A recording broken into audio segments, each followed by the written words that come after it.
Hello and welcome back to the Stronger Than Steel podcast. My name is John Keir, and joining me as always is Austin Davidson from Long Island, New York. Heyo.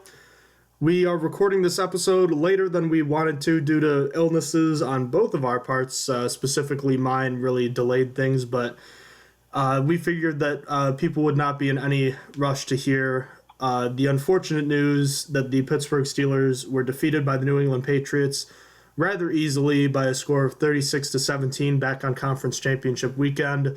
They're not really instant reactions now, but Austin, it's the Steelers season is over. What were your thoughts about the game and just like your reaction to the game, I guess?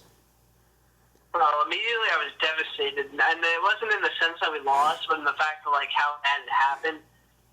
And as I predicted in the last episode, I expected a loss, not like a blowout like it turned out to be. What did you think? I'm in complete agreement. I think a lot of Steeler Nation felt as many of us did, that after a 9-game winning streak, some improved defensive play, and a heavy reliance on the ground game, that the Steelers were in a good position to be probably the only team in the AFC that could defeat the Patriots. And early on, the Steelers were, I guess, in the game, but really the Patriots had control for most of the game. Their offense was in just this mode, and they just could not be stopped. Aside from the second drive where the Steelers managed to get a sack through Javon Hargrave, the Patriots were really just better, and it was really kind of strange in a lot of senses. I'll get more to it about why, but the Patriots, for a lack of a better term, deflated the Steelers in the real sense of the word. The Steelers just really had nothing going on, especially defensively. They were beaten soundly in just about every aspect of the game. The Patriots were better prepared. They had a better game plan. They executed it better. And when they needed to adjust, they adjusted better than the Steelers did. As simple as that. So as far as the game went, the Patriots scored early on. They had the ball first. They scored a field goal on their first drive. They moved the ball really quickly, but a drop ended their first drive. The Steelers went 3 and out. And that first third down, Austin, what were you thinking when they took that deep shot on third down? I'll tell you first that I like the call. I understand why they did it. They do that a lot, but I'm not sure why they threw it to who they threw it to, because you remember who they threw it to, right? They threw it to Stoneham, if I remember correctly, right? That is correct. That is correct, yes. Not a fan of the call. I would have preferred to Hayward Bay or Kobe Hamilton, who's been doing it more recently, but it is what it is. I probably would have preferred a straight-ahead run rather than testing it deep with Coates.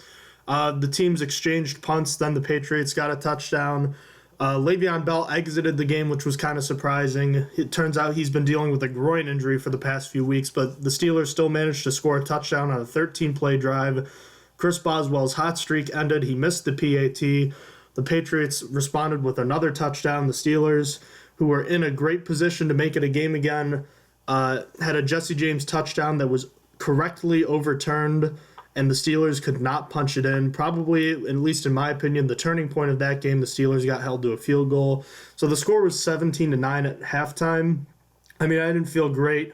The Steelers didn't play great football, but I still thought they had a chance. But the third quarter is where things really started to go in favor of the Patriots. The Steelers punted, the Patriots added a field goal, and then the Steelers punted again, and the Patriots, you keep giving them the ball back. They scored a touchdown on 8 plays, and then the very next play, Eli Rogers fumbles, and the Patriots score again 4 plays later, and then it was pretty much just over at that point. The Steelers were able to get the ball down deep in New England territory, but turned the ball over on a deep fade into the end zone to Kobe Hamilton that fell incomplete. And then a desperation interception. And then finally the Steelers scored a touchdown on their last drive of the game, but they really just didn't have anything going, especially in the second half. So I guess if you're going to assign the blame, who are you going to blame for this loss? I'll start with the offense. I'll break them back down into offense and defense. In all honesty, I thought the offense did rather decently as a unit. I thought Roethlisberger had a decent game, and I blamed a lot of his one pick on Hayward Bay for not even looking back at the ball. But anyhow, I blame a lot of any struggles on offense on play calling. It was very predictable, easy to stop plays for the Patriots. It felt like every set of downs when it follows, rush, fourth bend to throw on third and long, and then we're at fourth down. And it just, I would like to see more throws, especially seeing the fact that Logan Ryan was being picked apart. I had called that in the last episode. A lot of people this season have talked about how Logan Ryan had so many tackles, and it's just because he gives up so many catches, and he did. But anyway, I didn't think he was attacked as much as he should have been, because when there were passes, he was giving up a lot of yards. But anyway, Bell was out, so that didn't help. But not to say that Sewell didn't do pretty good here, but I think we all wish it was Le'Veon Bell as he's the starter. So how about we hear about your offense next? Okay, well, first I'm going to credit the New England Patriots with a great game plan on both sides of the ball and that they executed it well.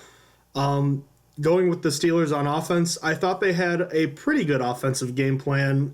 There weren't too many calls that I was disappointed with. Like I said, I like the call to go deep on third down on that opening drive. If they make that, if he catches that ball, it's a great play. But I don't like the fact that the play was designed for Sammy Coates.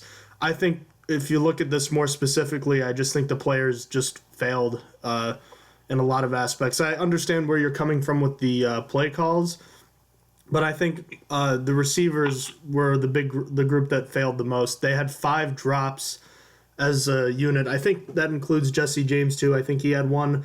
It was a total something of like 119 yards. You just can't have that, certainly not in this kind of game. I thought the offensive line wasn't as pushed around, at least they certainly weren't pushed around that much in the passing game, kind of like it was indicated that they were after the game. I actually thought Ben Roethlisberger might have been the Steelers' best offensive player on Sunday. He wasn't great, but he still played pretty well. I thought the receivers let him down a bit. Jesse James had a decent game. Antonio Brown disappeared at times. I understand he was getting double covered a lot, but I was hoping to see him get some more opportunities.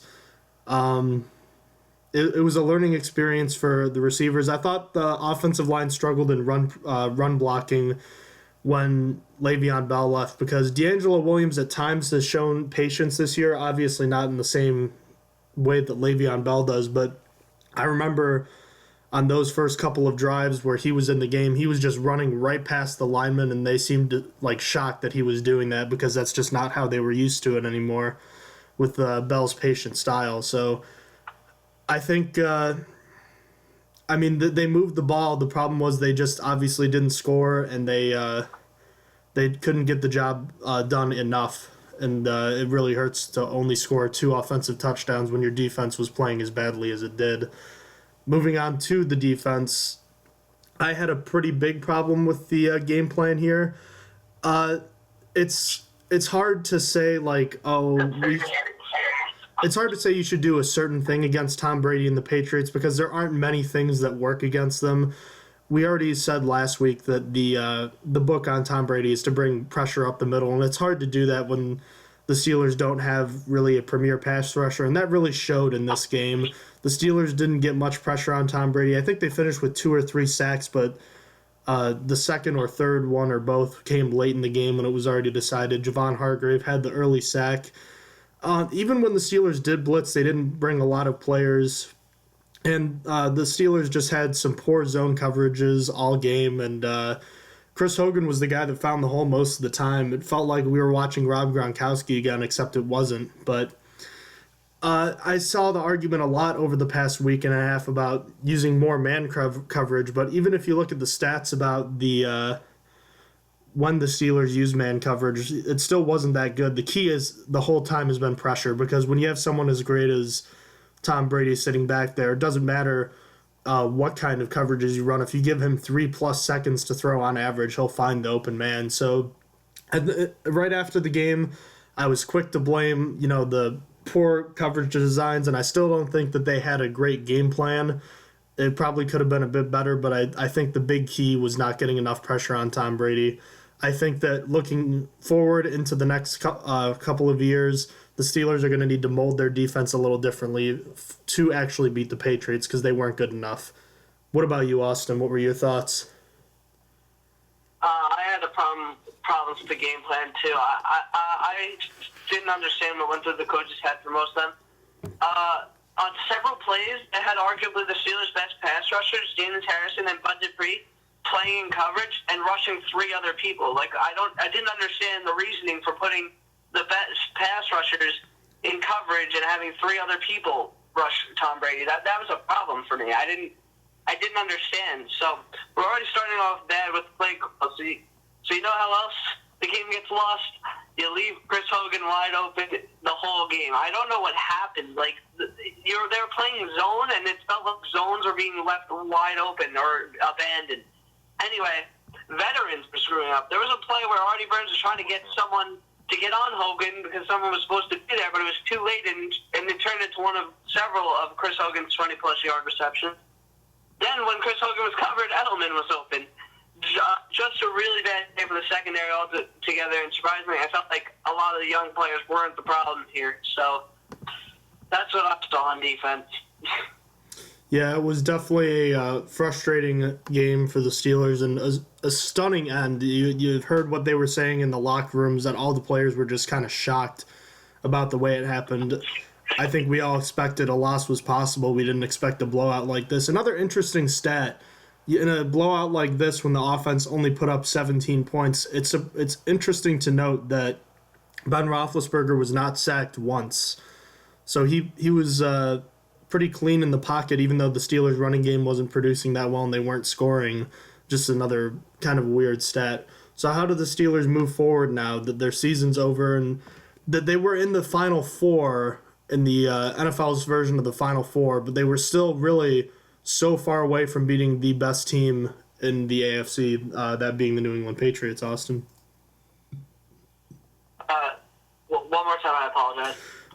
I said, how did the Steelers move forward now, knowing that they're really that far off the pace of the one really good team in the AFC? They were the second best team in the AFC this year. How did they move forward since, even though the gap is that big now, is what I'm trying to say.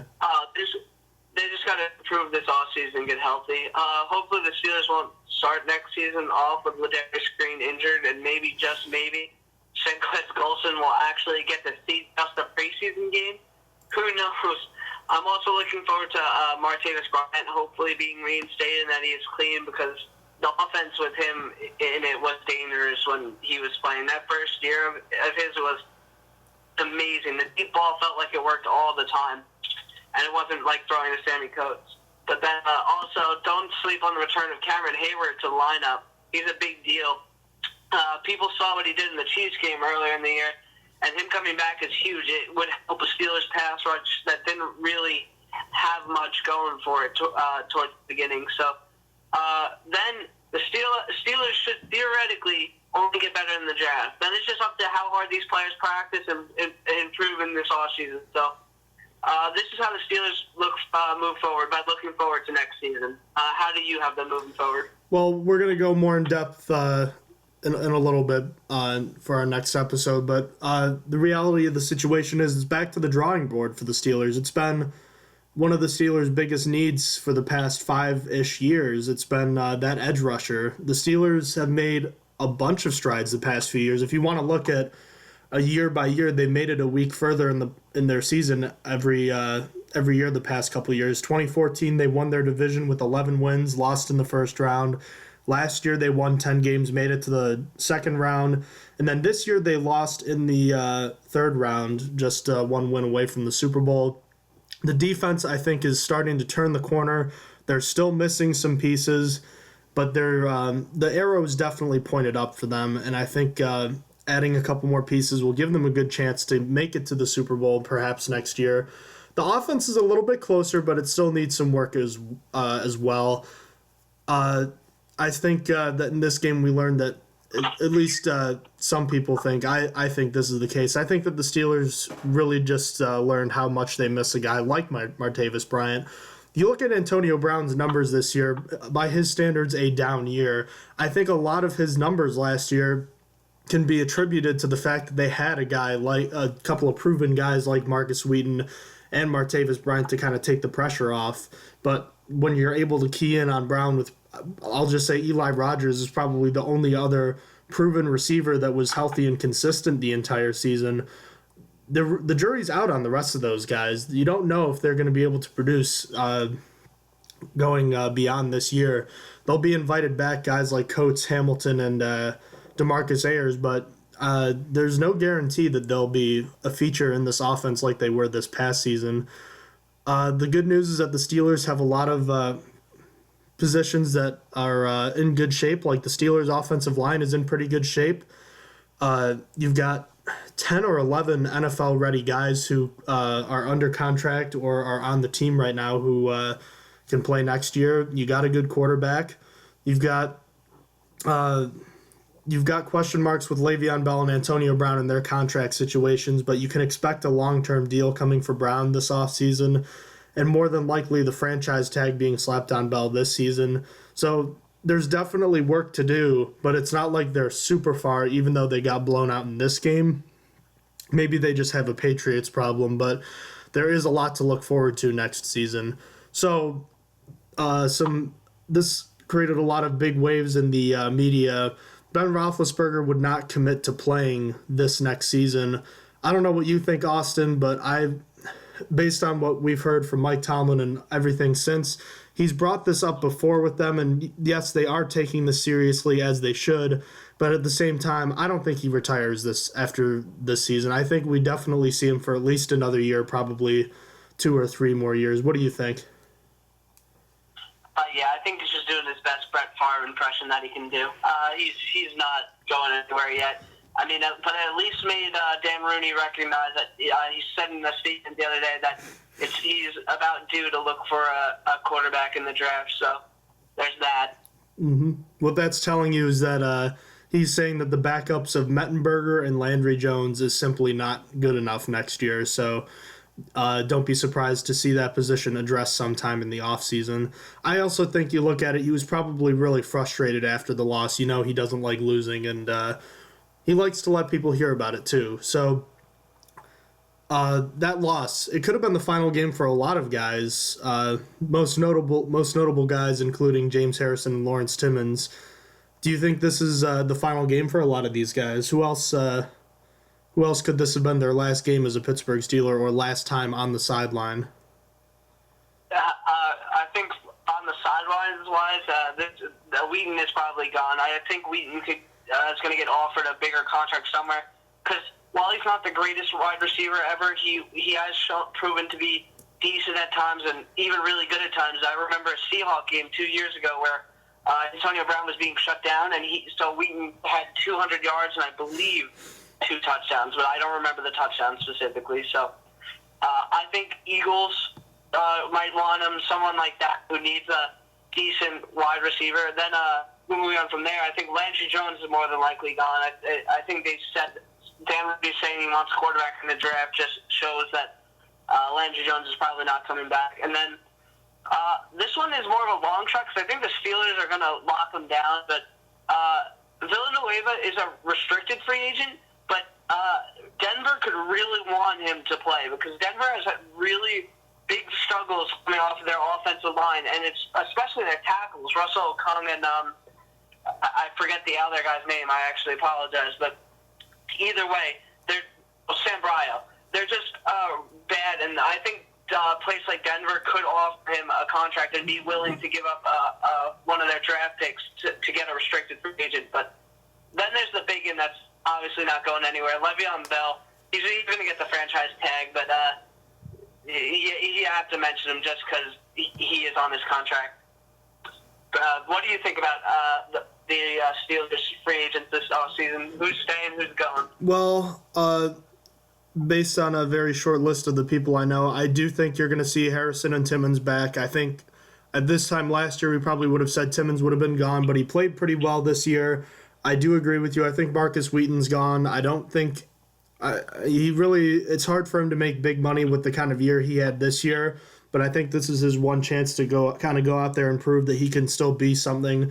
At the very least, he could sign a 1-year kind of prove it deal before getting his one big deal, if you will, and that's not going to happen with Pittsburgh because at best, assuming Martavis Bryant returns, he's the number 3 guy, and you're not going to make big money as a number 3 guy. Landry Jones, I could see the Steelers offering him a contract, but if you're Jones, you'd be stupid to not test the open market. This is your one chance to have a chance to be a starting quarterback in the NFL. And, I will say this, as much as I've harped on him and as much as I'm not his fan, he has improved a lot since he was drafted back in 2012, I think it was 2013. He's been a lot better now than he was back then. I think Villanueva comes back. I don't think Denver's going to overpay that much. I think Le'Veon Bell is going to get the franchise tag and then subsequently get a long-term deal sometime after that. Who else? I think Ricardo Matthews' contract is up. I don't expect him to come back.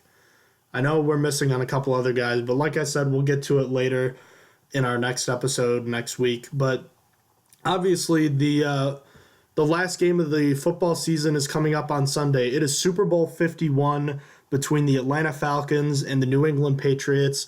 And both these teams are all about offense, Austin.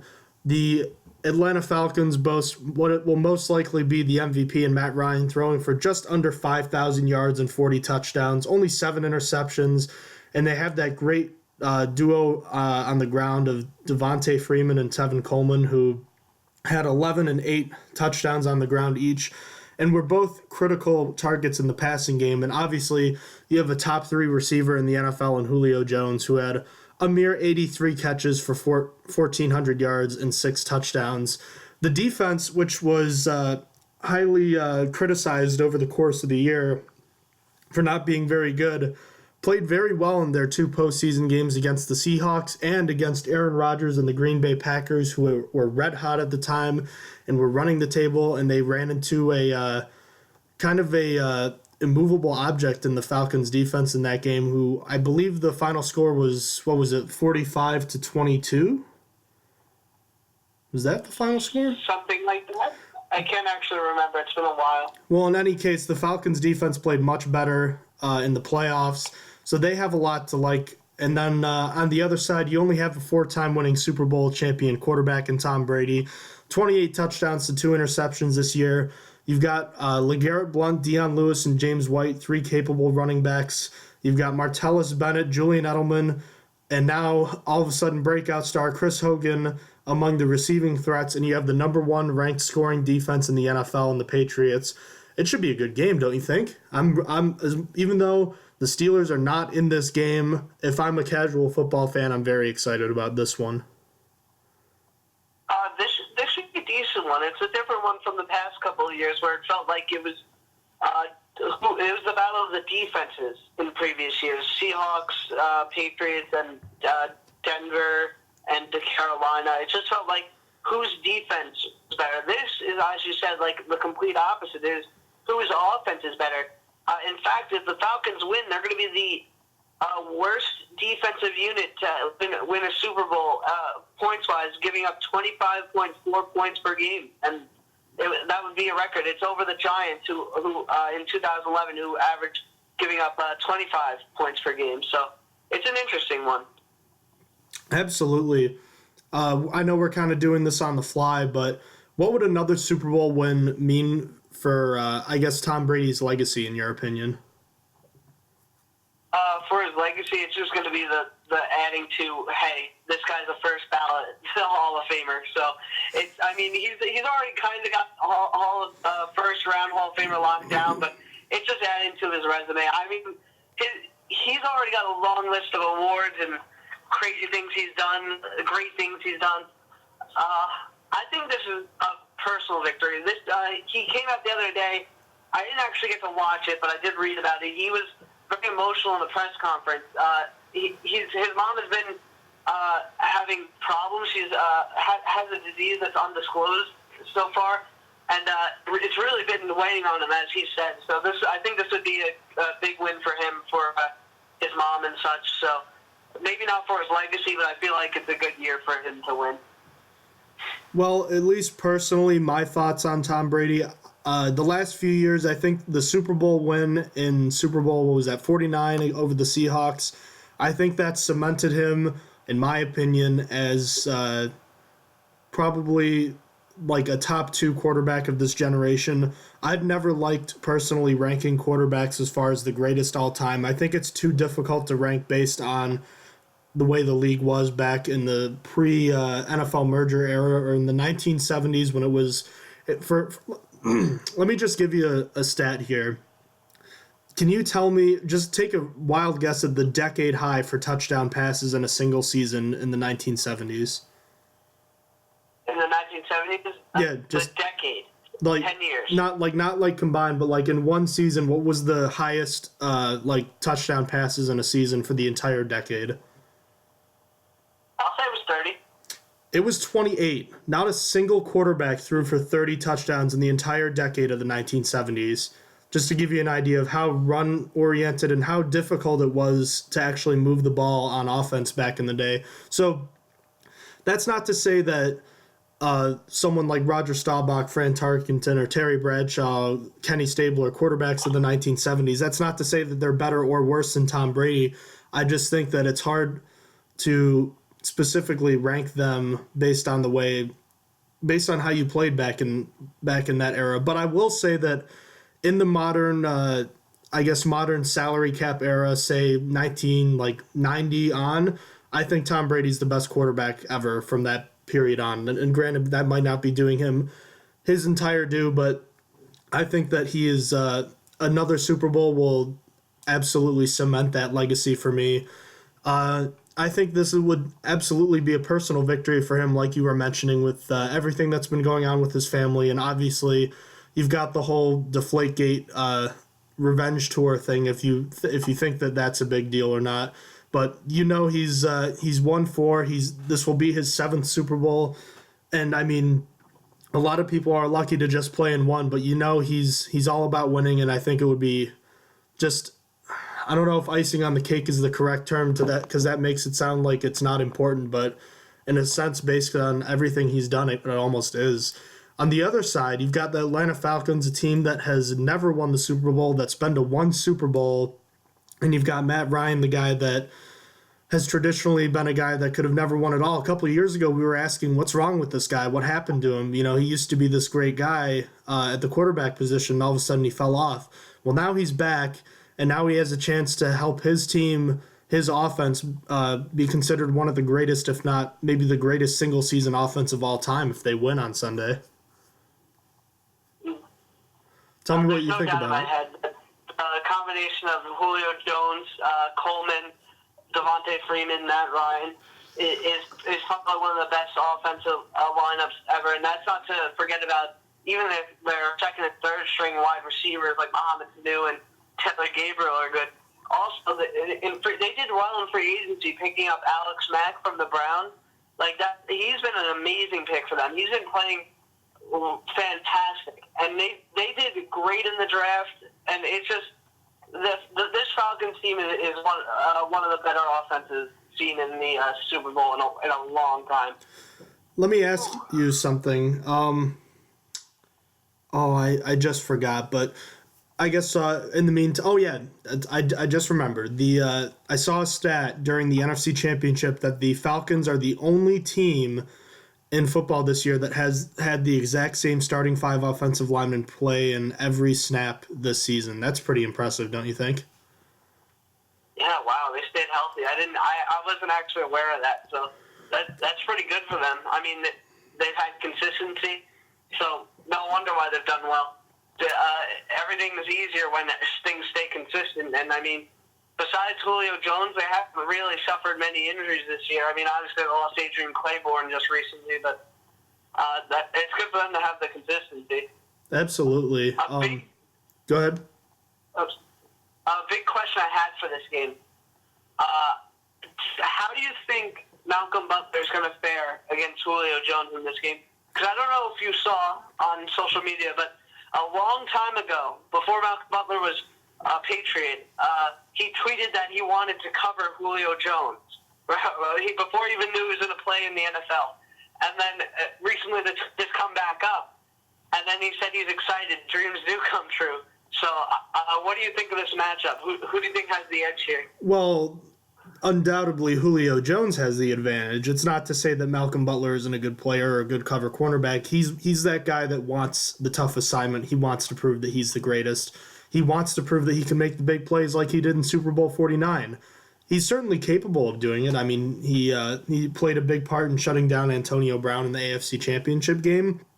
I think he'll have a much tougher time this week because of the fact that the Falcons are going to have more weapons. They're a higher-powered offensive team than the Steelers are, and the Steelers lost Le'Veon Bell early in that game, and their offense wasn't as dynamic. That's not to say that they're not good, but I think the advantage would go to Julio Jones in this matchup. I don't know if Julio's going to have a 100-yard game, but I think he definitely gets over top of Butler at least once for a touchdown. What about you? What do you think about this matchup? I also thought the same. A lot of people were saying Malcolm Butler could keep him in check on Twitter. I was a little bit disappointed because I think Julio Jones is better than that. I think if they have to double cover Julio Jones, I don't think they have the opportunity to because the Falcons have so many weapons at wide receiver. I don't think they're going to be able to put double coverage on Julio Jones all the time. And not to mention that they have like 3 tight ends that they use that are decent. Philolo Hooper, the rookie, and I believe they still have Jacob Panny, but that might be a lie. Anyhow, it's going to be. I think Malcolm Butler might get toasted here. I think it might be bad because I think he's going to be left one-on-one with Julio Jones, and Julio Jones has now had a week and a half to recover because he was obviously he was injured before the Packers game, and then he just kind of took after the Packers game. He took a break. He didn't participate in practice for a while to obviously get ready for the Super Bowl. So. He is now going to be practically fully healthy now, and I don't think Malcolm Butler is going to be able to keep up. But I thought it was an interesting story that Malcolm Butler 3 years ago or so tweeted about how he wanted to cover Julio Jones. Yeah, it is. Now he's going to get the chance. I guess we'll take a quick little look at the defenses. Is there one player on each defense that's going to stick out to you? On both teams as someone that can be important, I guess. You know what? I'll call it your X factor. Call this guy your X factor on both defenses here. All right. So I'll start with the Patriots. I'm gonna go with Dante Hightower because I really like Dante Hightower. Their linebacker. He's just a monster. He's having a really good season. He got his linebacking duo, Jamie Collins, traded earlier in the year, and so he was left alone to kind of do the work for the most part. Not obviously not left alone, but I like him. I think he's going to do well here. I hope he does. I don't really have a reason for it because obviously the Falcons aren't the most. They don't give up much on offense. They're not throwing interceptions. They're not fumbling. They're not letting Matt Ryan get sacked that much. So, but that's just my guy. And then going to the Falcons, I have Vic Beasley. Vic Beasley is just a monster. I think whichever tackle he's going to go against, Marcus Cannon or regardless, it's not going to matter. I think Vic Beasley is going to get to Tom Brady once or twice maybe. And he's my X factor. How about you? Who are yours? All right. Well, staying with the Falcons, I'm gonna go with. I just lost his name. Oh, my apology. Oh, Dwight Freeney. It's gonna be his 3rd Super Bowl. He's definitely on the I guess the twilight of his career. He only had 3 sacks this year. He didn't play that much, but I think he has a chance to. He's definitely a situational player. I think he's got a chance to make some things happen. And even though he only had 1 tackle in the postseason, I don't know. I feel like maybe he's not hurt, is he? I don't believe so. As far as I knew, he was. I don't know. I think this could be the kind of game where he you haven't seen him that much this year, but I think this could be the game that he kind of surprises some people. I think he's got a little bit left in the tank. And I think this is the game where he gets a chance to get after Tom Brady one more time. On the other side, I'm going to go with... I really wanted to go with Jamie Collins, except they traded him. Well, I guess, you know what? Instead, I'll go with Alan Branch, the defensive tackle. He had a pretty good game against the Steelers a couple weeks ago. Marquise Pouncey notably has trouble with bigger defensive linemen, and Alan Branch didn't have a great game, but I thought he played really well enough, is obviously the case, being that they won. But I think in this game, he'll have a harder time against Alex Mack, but I think if he can hold his own, give the linebackers a chance to get to the running backs, make sure that they aren't making plays. I think the running backs are really the key for the Falcons' offense and not letting them get going. So I think if he plays well, he'll let the linebackers play well, and one thing will lead to another. I guess give me a bold prediction for both teams in this game. All right. For the Patriots, I have LeGarrette Blount surpassing 150 scrimmage yards, and he's going to have 2 touchdowns in this game. I'm just feeling it. Then for the Falcons side, I don't know why, but I really like Taylor Gabriel, and I think he gets 2 touchdowns here as well. And I'm going to say he gets 90 yards receiving. So those are my 2 bold predictions. What are yours? I think Deion Lewis is going to be a key for the Patriots. I think he's going to catch a lot of passes out of the backfield on Sunday. I think he scores twice. I think he scores a receiving touchdown, and I think he'll get another kick return touchdown. I don't know why. There's no reason for me to think that, but it's my bold prediction, so that's what I'm going to go with. I think he finishes with 70 receiving yards too. On the other side, he was my X factor, I think, a couple weeks ago, or maybe a divisional week, but it was Mohamed Sanu. So in the way that you like Taylor Gabriel, I like Mohamed Sanu. I remember him playing well for the Bengals a few years ago. I think he's got an opportunity to maybe not necessarily a breakout game, but I think he could be the unsung hero for the Atlanta Falcons in this game. He was second on the team in receiving first downs. I think he has, 6 catches for 80 yards and a touchdown with a lot of those coming on third downs. I think he is primed to have a pretty good game. So I think we're going to probably wrap things up with our final score prediction, unless if there's anything else you wanted to say about this Super Bowl before we move on. No, I think we can move on to the final score prediction. Okay. We're good for that. Go ahead. What's yours? I have the Patriots winning 31-24. I really want the Falcons to win here. I'm kind of sick of the Patriots dynasty that's going on, but I got to stick to what I think. So Patriots 31-24. What do you got? I'm in the same boat here, and I actually had a very similar score. I think it might have been actually the score I predicted last time in the Steelers game, but I have the Patriots winning 31-27. I think the big question mark for me is the Falcons' defense. We know the Patriots have a really good offense and a good defense. We know the Falcons have that great offense. Their defense is kind of a question mark. I have no doubt the Falcons are going to be able to move the ball. I think they'll have some more trouble scoring touchdowns than they're accustomed to. They'll get at least 3, probably a couple more field goals to boot. I just don't know if the Falcons' defense is going to be able to put up enough stops on Tom Brady, be able to force any turnovers that are going to have an impact. So I think in the spectrum of things, I think the Patriots are going to be able to get out to a lead. The Falcons, you're not going to be able to hold them down for very long. I think they'll be able to get their points, but I think the Patriots' defense will be the key in what keeps the Falcons' great offense off the board, just enough to give Tom Brady his 5th Super Bowl, and obviously Bill Belichick his, and the New England Patriots another Super Bowl championship. I don't hope that's the case, but that is what I think will happen. Austin, it's been another terrific football season, even if it didn't end the way Steeler Nation wanted it to. We'll be back next week for our season recap, and then I was thinking at least, we could probably do a position-by-position sort of brief, maybe 10, 15-minute episode, and we're going to do a little something special, at least starting with the quarterbacks. We wanted to do a little top 10 maybe plays for our quarterbacks this season, or top 10 throws or something. Maybe we'll do like a top 10 offensive plays or something. We'll discuss it more at length, but I wanted to make a list with you, Austin, and then we could put that list up on YouTube. If you haven't checked it out yet, I made a list of every a video of every touchdown the Pittsburgh Steelers scored this season in the regular season and postseason. That is on our YouTube page. Go ahead, check it out. Stronger Than Steel podcast. Is there anything else you wanted to add before we finish things up today, Austin? Yeah, we're also going to be doing a Super Bowl recap next week too. That's correct.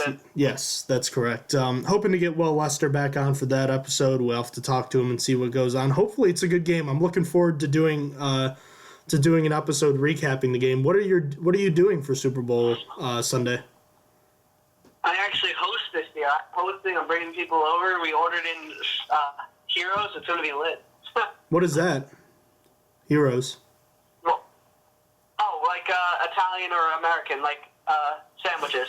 Oh, interesting. Yeah, we call them subs here, and if you go down to Pittsburgh, I think they call them hoagies. If I'm not mistaken.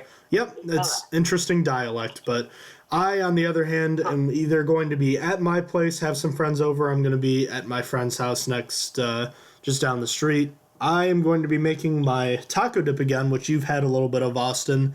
I'm looking forward to making it. It's a Super Bowl tradition for me, and it's definitely something that, even though I won't be enjoying the game as much as I would have if the Steelers have won, the taco dip will make me feel better. So that's definitely something to look forward to.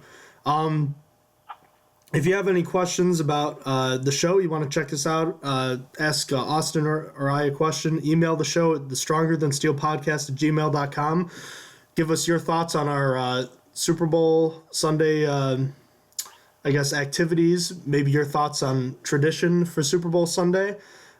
Check us out on Twitter and Facebook at at STS Podcast 1. It's been a while since I've done this. We're on Facebook and Twitter, like I said. We post our episodes on SoundCloud. We have a limited selection there, just our most recent episodes, where this one will be going up, and on YouTube, where you can check out our podcasts and our newest video of the Pittsburgh Steelers touchdowns. Check it out. I want to hear what you guys think. And ladies and gentlemen, enjoy the Super Bowl as much as you can. And because remember, it is the last game. Oh, I should also mention, the AFC won the Pro Bowl, right? 20-13. I completely forgot about the Pro Bowl. Yeah, I saw you tweet that you're one of the. What are you? You feel like you're the only person that likes the Pro Bowl? Yeah, I did watch it. I can't believe I completely forgot about it. Shazier was revered in the game by the announcers a lot, so Shazier did good if you guys wanted to know, because I guarantee most people didn't watch. Also, DeCastro did normal, and those are the only two Steelers to actually go out of the, I believe, 6 invited. I think there was 6, because I know Shazier was an extra, and we had 5 guys all on offense originally, so... I also did not watch. I was sick and had, I guess, better things to do. So this will be the final football game of the season. So just keep that in mind when you're watching this game too. Ladies and gentlemen, have a great day, and go Steelers. We'll recap the season next week. Have a good day.